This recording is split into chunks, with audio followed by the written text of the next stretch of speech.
I had challenges because my first production was very profitable. Wow. My first production, I made 100% of my investments, trying to create opportunities. And then I just came, I looked at this space. My 2 dog cage was there. Okay. So I looked at this space, I was like, something can go into here. And immediately I messaged him. Wow. And then my fish were not doing well. And I wanted to shut down the fish farm. What if you could start a fish farm without millions of naira, without a massive piece of land, and without having everything figured out? This is Godspower Orlu. He started fish farming right in his backyard with just 2 small tanks. Today, those 2 tanks have grown into more than 10, and he has now secured an extension to expand even further. Thank you for having us in your farm. So first, I would like you to introduce yourself to our audience. Okay, my name is Orlu Godspower. I'm a fish farmer in Port Harcourt and an entrepreneur. Okay. I would like to ask, how did this spark? Why fish farming? What brought about the interest in fish farming? What brought about the interest? I would say it happened coincidentally. Okay. Because at first I was just a young boy looking for a business to go into. You understand? And then I went on YouTube, I was searching, and then I saw someone that actually is a fish farmer.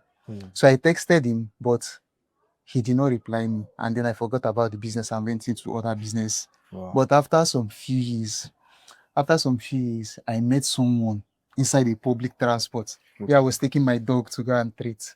So he liked my dog, and then he wanted to like get something like that. So we exchanged number. And then when I viewed his status, I saw that he was into fish farm, and I had to message him.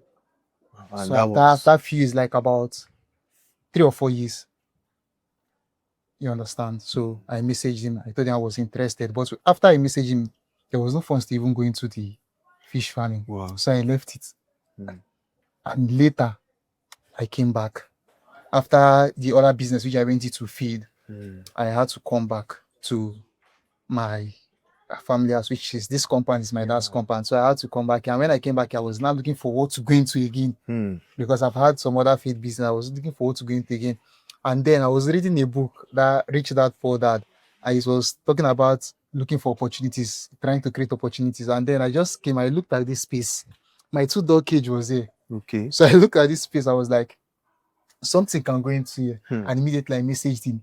The guy which I met in the bus, I told him that I should come and check out this space if you can start I can start here. And then we started with just this tank and that one. And there's a blue rubber we started. And that time, this pipe, we are not connected. What we do when we want to discharge water is that we bail it. Wow. We bail it and then to the gutter to discharge it. So that's how I started. Very, very interesting. So what were those as a beginner? Initially, you said you were looking out for somebody to put you through. Eventually, you found this. So what were those challenges you had starting up as a fish farmer? Actually, I will not say I had challenges because my first production was very profitable. Wow. My first production, I made 100% of my investments.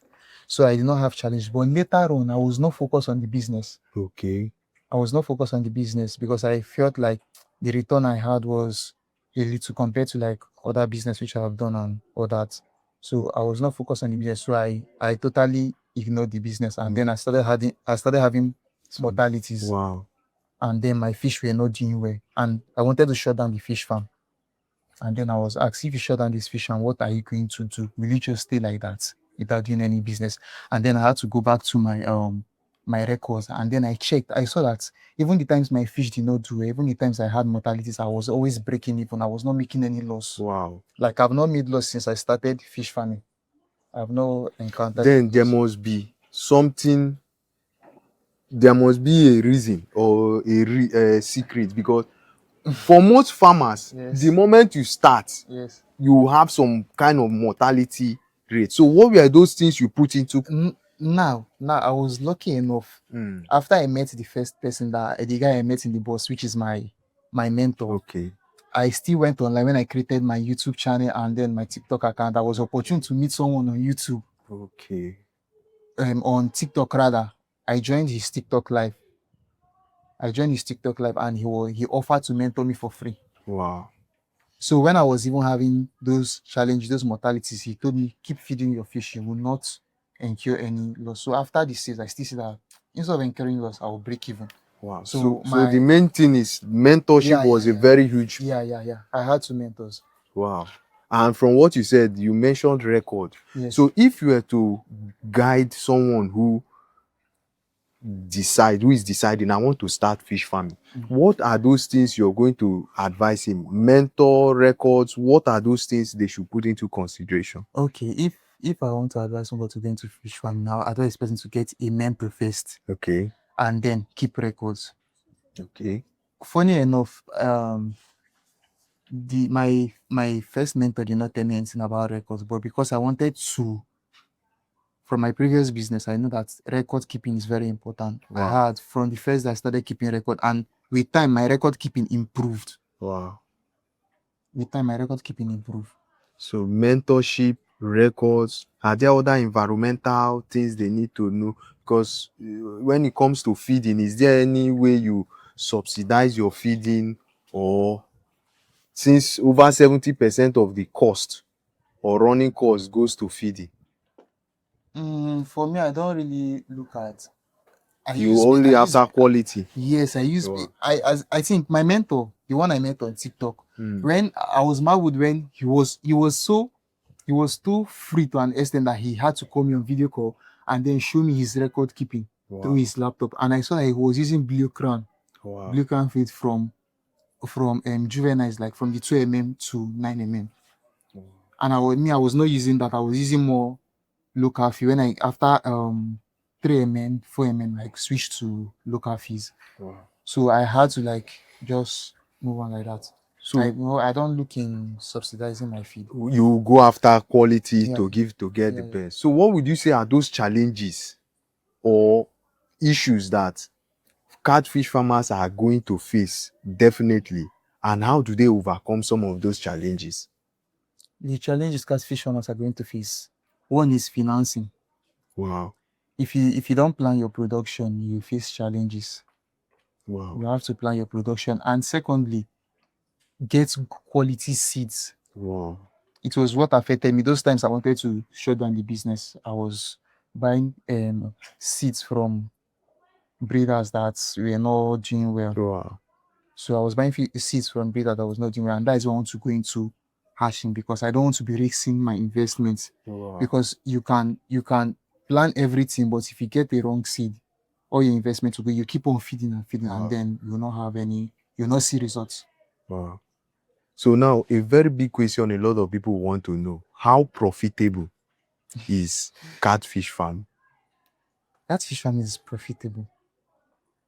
Wow. I will not say very, very profitable, but it's profitable. It's not low, but it's profitable. Wow. So now, should someone be interested, do you offer things like mentorship? I see that from you to scale from this to this, and you also have an extension. I think there's another one there. Yes, we have this. We have 3 locations. This one, we have this one. We have this location. We have about 3 locations. Wow. So now, what would you do? You offer trainings for catfish farmers? Do you mentor online, offline? What are those? Do you also offer for someone in maybe diaspora be interested in setting up a farm and needs you to train their workers? Do you also offer services like this? If I don't offer mentorship, if I don't offer those services, it will be greedy of me to do that, because I got mentorship for free. I got mentorship for free. Funny enough, I was lucky enough to get mentorship for free, even though they were just little tips. I will not call those. I will not call it. Yeah. So if I don't offer mentorship, it will be bad for me to there. So I can train. For now, it's not. I've not publicly announced that I'm taking. I only take consultation. Okay. You understand? So should someone want to get in touch with you now, do you have social media handles they can reach out to? Yeah, they can follow me on TikTok 1964 Farms, and then there's a YouTube channel, but Still 1964 1964 farms. Yes. Okay. So when it comes to selling, Yes. what would you advise catfish farmers, is it that before you start getting your stock, you need to put yourself out there? How do they market or scale up their sales when it comes to Okay, sell? for me, when I started, I did not even go out to check if they are buyers. I did not check. I saw that someone was doing this thing in my state closer to me. So if he's doing it, definitely he has That market for experience? it. Yeah. So, but if I should start now, I'll do a market survey, go check what are the buyers, the marketing, what are they interested in? If they are my target customers, what are they interested in? Understand? If they are interested in smoke size, I'll go ahead and produce smoke size. If they are interested in table size, which is the 1 kg and above, I'll produce the table size. So that's it. Wow. So it's been a mind-blowing interview. One thing I picked out was the fact that record keeping, mentorship, market surveys are very, very important. And that is the reason why someone can start as a first-time catfish farmer and record zero to no, little to no mortality. It's a very nice one. So I hope maybe your extension, we might find maybe when you've opened your hatchery, Okay. maybe we'll pay a visit. It's nice having us here. Thank you for having us.